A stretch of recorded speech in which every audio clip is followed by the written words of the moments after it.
नमस्कार, मैं हूं निखिल अवस्थी और आप देख रहे हैं दिव्य हिमाचल टीवी। आइए शुरू करते हैं आज का न्यूज बुलेटिन मेन हेडलाइंस के साथ। अभी हमीरपुर नहीं, फिलहाल जोल सप्पड़ तक पहुंचाई जाएगी रेलवे लाइन। अब विधायक भी बनवा सकेंगे रोपवे, प्रदेश सरकार नबार्ड से जारी करेगी फंड। एनएचएम अनुबंध कर्मियों की पेन डाउन स्ट्राइक, स्वास्थ्य सेवाएं चरमराई। 100 करोड़ के प्रोजेक्ट के एक हिस्से को मंजूरी, बिजली बोर्ड को मिलेगा 25 करोड़ का कर्ज। शराब कांड का असर, कुलदीप राठौर ने हटाए जोगिंदरनगर के 2 पदाधिकारी। नेरवा में खाना खा रहे मां बेटे पर गिरा पेड़, कोट खाई में समाई कार।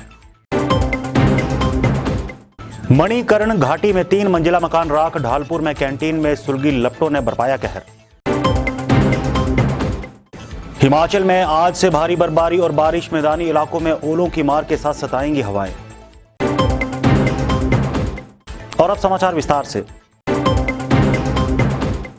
सीएम जयराम ठाकुर ने कहा है कि रेलवे लाइन अभी हमीरपुर मुख्यालय तक नहीं पहुंच पाएगी। इस लाइन को फिलहाल ऊना से जोल सप्पड़ तक ही पहुंचाया जाएगा। इसके साथ ही हिमाचल में हाल ही में सामने आए अवैध शराब मामले में मुख्यमंत्री ने बड़ा ऐलान किया है। उन्होंने शराब माफिया के खिलाफ कड़ी कार्रवाई करने का दावा किया है। ऊना हमीरपुर रेल लाइन को लेकर पूछे सवाल पर सीएम ने साफ शब्दों में कहा है कि ये ट्रेन हमीरपुर मुख्यालय तक तो फिलहाल अभी नहीं पहुंच पाएगी, लेकिन जोल सप्पड़ में जहां मेडिकल कॉलेज बन रहा है वहां तक इसे पहुंचाया जाएगा। उन्होंने कहा कि प्रयास किया जाएगा कि नादौन के रास्ते से आने वाले रेलवे ट्रैक को कांगड़ा के साथ भी कनेक्ट किया जाए। ये बात मुख्यमंत्री ने बुधवार को हमीरपुर में पत्रकारों के सवालों का जवाब देते हुए कही। ऊना से हमीरपुर को रेलवे लाइन लाने के लिए सारी डिटेल में डिस्कशन हुई है और उसमें एक पॉइंट हमारा डिसाइड हुआ जहां हमारा ये मेडिकल कॉलेज है। मेडिकल कॉलेज के करीब जैसा वो पॉइंट है जहां तक रेलवे नेटवर्क, क्योंकि वहां से आगे का दूसरा पार्ट जो है उसमें जो टनल है उसकी कॉस्ट जो है वो लगभग 2000 करोड़ रुपए जा रही है सीधे। तो इसलिए पहले तय किया कि पहले वहां तक पहुंचाएं। शायद मेकल में यहाँ से 8-10 किलोमीटर की दूरी पर वो पॉइंट होगा और उसके बाद वहां से संभावना इस बात की भी है कि वहां से आगे हम कांगड़ा जिला को भी अगर रेलवे नेटवर्क बढ़ाना चाहें तो वो भी सरल होगा। वहीं उन्होंने कहा कि प्रदेश में अवैध शराब की फैक्ट्री और जहरीली शराब से हुई मौतें एक दुखद घटना है। इस मामले में जांच जारी है और दोषियों को ऐसी सजा दी जाएगी कि भविष्य में लोग सरकार की कार्रवाई को याद रखेंगे। इससे पूर्व मुख्यमंत्री ने मेडिकल कॉलेज हमीरपुर के पैथोलॉजी विभाग में 84.20 लाख रुपए की लागत से स्थापित हिस्टोपैथोलॉजी प्रयोगशाला, बायोकेमिस्ट्री विभाग में 15 लाख रुपए की लागत से स्थापित ऑटोमेटेड बायोकेमिस्ट्री एनालाइजर और नेत्र विज्ञान विभाग में नेत्रदान केंद्र का शुभारंभ भी किया। Divya Himachal presents Godrej number 1 miss Himachal 2021-22 powered by Arni University. Namaste. My name is Arushi Thakur and I am the reigning Miss Himachal. आज मुश्किल है पर कल बेहतर होगा, बस तुम उम्मीद मत छोड़ना। पिछले 2 साल हम सभी के लिए काफी संघर्ष भरे रहे हैं। इस वैश्विक महामारी ने हमारे जीवन में कई बदलाव लाए हैं। And with the rising cases of COVID-19, it is hard to imagine a positive start to your day. Most individuals are juggling with mental stress, anxiety and depression. और मेरा मानना है कि ऐसी मुश्किल की घड़ी में हम सभी को सकारात्मक सोच रखनी चाहिए। अच्छा पढ़िए, अच्छा देखिए, अच्छा सुनिए और सबसे महत्वपूर्ण, अपनी और अपने परिवार की सेहत का खास ख्याल रखिए। मेरे पास आप सभी के लिए एक बहुत अच्छी खबर है। And the good news is that the time has finally come and we are looking for our next Miss Himachal. बहुत जल्द हम आपके लिए लेकर आ रहे हैं miss Himachal 2021-22. This could be you. You have the opportunity to empower your dreams and make this coveted title your own. The best is yet to come. Till then, stay tuned with us.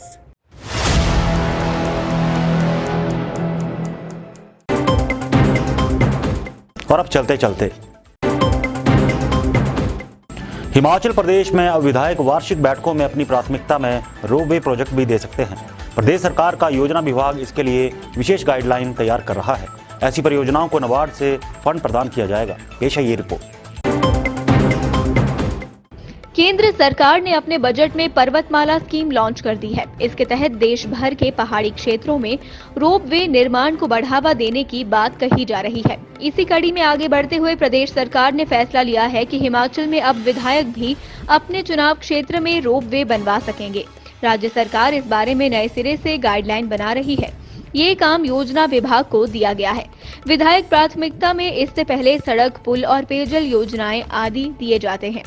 इन्हें सरकार नाबार्ड से fund करती है। इसी तरह अब विधायक वार्षिक बैठकों में अपनी प्राथमिकता में रोपवे प्रोजेक्ट भी दे सकते हैं। इन्हें भी नाबार्ड से फंड किया जाएगा। दरअसल मुख्यमंत्री जयराम ठाकुर के चुनाव क्षेत्र सराज में बगलामुखी मंदिर के लिए पंडोह डैम के ऊपर से एक रोपवे बन रहा है। इसका शिलान्यास सीएम 6 फरवरी को करने वाले हैं। करीब 50 करोड़ का ये प्रोजेक्ट 850 मीटर लंबा है। इसे भी नाबार्ड से ही फंड किया गया है। इसी तर्ज पर अब अन्य विधायकों के लिए ये विकल्प खोला गया है।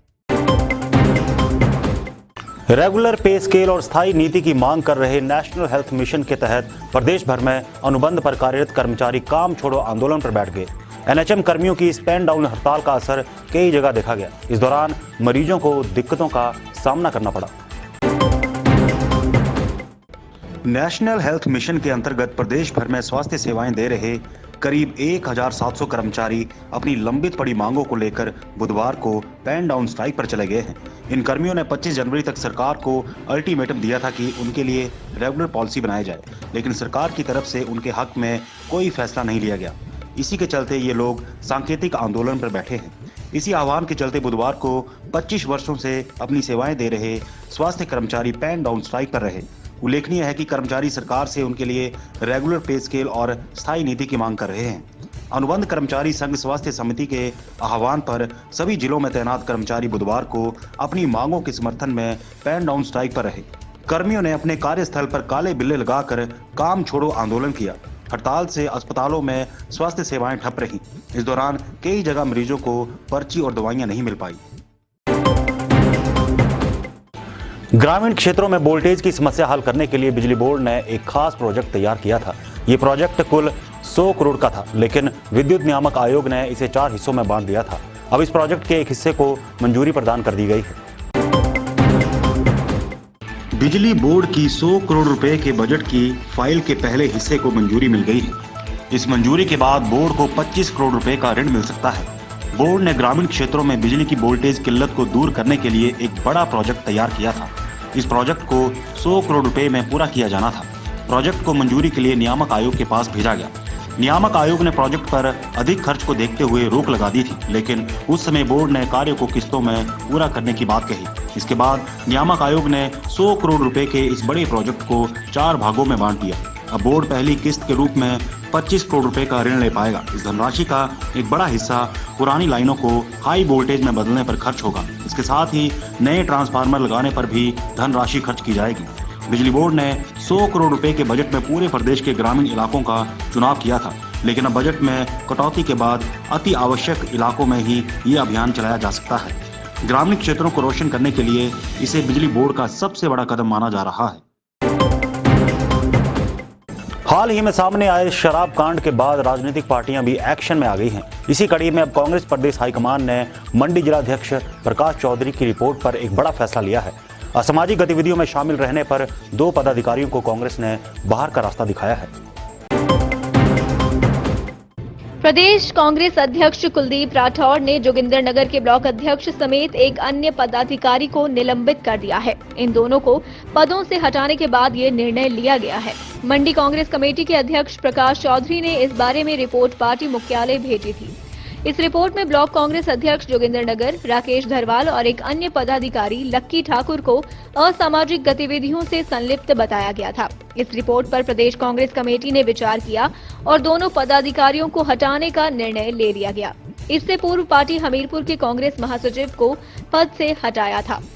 कांग्रेस के जिलाध्यक्ष राजेंद्र जार की सिफारिश पर प्रदेश अध्यक्ष ने ये कदम उठाया था। जहरीली शराब कांड में मामला आने के बाद कांग्रेस ने अपने पदाधिकारियों पर कार्रवाई की है। गौरतलब है कि मंडी जिला के सुंदरनगर में जहरीली शराब पीने से 7 लोगों की मौत हुई है। जांच के दौरान पकड़े गए आरोपियों में ज्यादातर का नाता कांग्रेस से है। उधर कांग्रेस प्रदेश अध्यक्ष ने इन दोनों पदाधिकारियों को इस संदर्भ में 15 दिन के भीतर उन पर लगे आरोपों पर अपनी स्थिति स्पष्ट करने को कहा है। उन्होंने कहा कि पार्टी में दागी लोगों के लिए कोई जगह नहीं है। जिला शिमला में 2 अलग अलग हादसों में 4 लोग काल के मुंह में समा गए। इसमें एक हादसा नेरबा में पेश आया, जहां खाना खाते वक्त मां बेटे पर पेड़ गिर गया, जिससे उनकी मौके पर ही मौत हो गई। वहीं दूसरा हादसा कोटखाई में हुआ, जहां एक कार खाई में गिर गई। इस हादसे में भी 2 लोगों की मौत हो गई। जिला शिमला में पेश आए 2 अलग अलग हादसों में 4 लोगों की मौत हो गई। पहला हादसा पुलिस थाना नेरवा के तहत ग्राम पंचायत पुजारली में पेश आया, जहां कीरी जंगल में खाना खा रही महिला मजदूर और उसके बच्चे पर पेड़ गिरने से दोनों की मौत हो गई। महिला मजदूर गांव दियोट, तहसील बरोड, जिला कांगड़ा की रहने वाली थी। बताया जा रहा है कि नेरवा की ग्राम पंचायत पुजारली के कीरी जंगल में पिछले कई दिनों से चीड़ के जंगल में पेड़ों को काटने का काम चला हुआ है। मंगलवार को लकड़ी काटते समय जंगल में एक महिला मजदूर व उसके 3 वर्ष के बच्चे के ऊपर एक सूखा चीड़ का पेड़ गिर गया। पेड़ की चपेट में आने से महिला मजदूर व बच्चे की मौके पर ही मौत हो गई। वहीं दूसरा हादसा शिमला के कोटखाई उपमंडल के तहत डैयग के पास हुआ। यहां बुधवार सुबह एक ऑल्टो कार सड़क से 50 मीटर नीचे खाई में गिर गई। इस हादसे में भी कार सवार 2 लोगों की मौत हो गई, जबकि 2 लोग गंभीर रूप से घायल हो गए। सभी लोग कोटखाई के रहने वाले थे। घायलों को उपचार के लिए कोटखाई अस्पताल में भर्ती करवाया गया है। पिछले कुछ दिनों में प्रदेश भर में आग लगने की घटनाओं में इजाफा देखा गया है। इसी कड़ी में अब जिला कुल्लू के मणिकर्ण और ढालपुर में 2 अलग अलग जगहों पर आग लगने से लाखों रुपए का नुकसान हुआ है। हालांकि गनीमत ये रही है कि इस दौरान कोई जानी नुकसान नहीं हुआ है। जिला कुल्लू की मणिकर्ण घाटी व ढालपुर में आग के कारण लाखों रुपए का नुकसान हुआ है। पहला मामला मणिकर्ण घाटी के छरोल नाला के साथ सड़क से करीब 2 किलोमीटर दूर पेश आया है। यहां 4 भाइयों के संयुक्त मकान में अचानक आग लग गई। इस हादसे में 50 लाख रुपए का नुकसान हुआ है। बताया जा रहा है कि 3 मंजिला मकान में कुल 12 कमरे थे। जब तक दमकल विभाग की टीम मौके पर पहुंचती, तब तक आग ने मकान को अपनी चपेट में ले लिया था।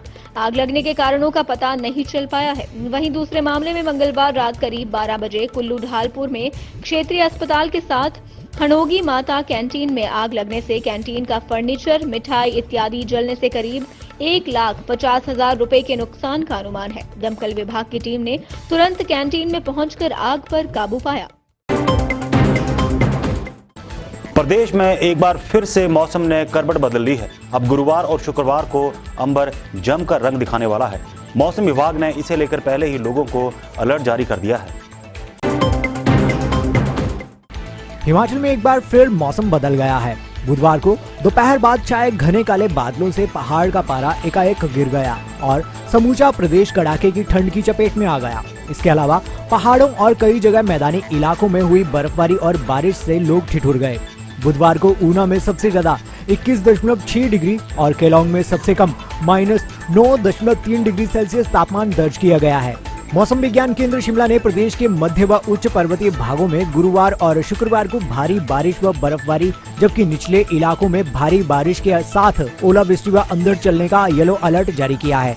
विभाग का दावा है कि 6 फरवरी तक प्रदेश भर में मौसम खराब रहेगा और इस दौरान लोगों को बचकर रहना होगा। और अब चलते चलते हिमस्खलन से पांगी किलाड़ मार्ग बंद। लाहुल घाटी के कद्दू नाला में ग्लेशियर गिरने से थमे गाड़ियों के पहिए। मंडी में कोलकाता के युवकों से पकड़ी 2.5 किलो चरस। कसोल से चंडीगढ़ ले जा रहे थे खेप। सड़क हादसे में दिव्य हिमाचल के पत्रकार का निधन। बर्फ में कार फिसलने से मौके पर गई जान। और बदलेगा प्री नर्सरी भर्ती का ड्राफ्ट। अब एनसीपीई के आधार पर 4,700 पद भरने की तैयारी। तो चलिए आज के लिए बस इतना ही और देखते रहिए दिव्य हिमाचल टीवी।